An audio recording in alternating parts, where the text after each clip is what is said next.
సిద్దిపేట జిల్లా చిన్నకూడూరు మండలం గోనేపల్లి గ్రామంలోని జెడ్పీహెచ్ఎస్ పూర్వ విద్యార్థుల ఆత్మీయ సమ్మేళనం ఘనంగా జరిగింది.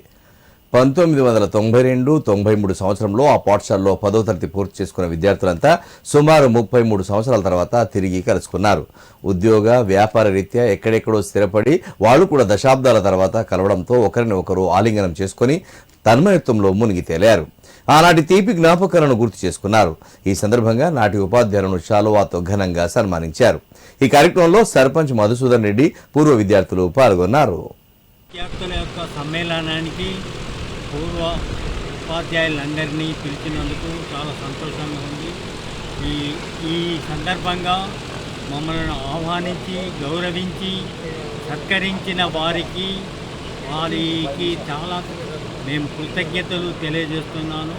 కాకుంటే వాళ్ళు ఇంకా జీవితంలో బాగా పైకి రావాలి.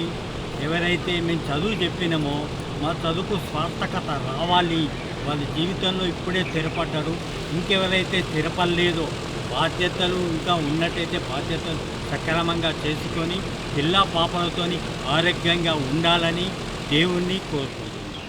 ఇంకా చాలామంది అంటే గతంలో మర్చిపోయినటువంటి స్వీట్ మెమరీస్ ఏవైతే ఉన్నాయో వాటిని గుర్తు చేసుకోవడం కోసము ఇటువంటి కార్యక్రమాలను మరి చాలామంది అంటే కొంతమందిలో ఉత్సాహం ఉంది, కొంతమందిలో లేదు. ఎవరు ఏ పని చేస్తున్నప్పటికీ దీన్ని అందరూ సక్రమంగా సద్వినియోగం చేసుకోవాలి. మనకు జన్మనిచ్చినటువంటి తల్లిదండ్రులను కానీ మనకు విద్యాబోధనలు నేర్పించినటువంటి గురువులను కానీ ఎట్టి పరిస్థితుల్లో మర్చిపోకూడదు. మనకు తోదూచిన మనకు మార్గదర్శకాలుగా నిలబడినటువంటి ఉపాధ్యాయులందరినీ మనం గౌరవించుకోవాలని చెప్పేసి పదే వీరే కాకుండా మిగతా యువ సమాజానికి కూడా నా భావాన్ని వ్యక్తం చేస్తా ఉన్నాను.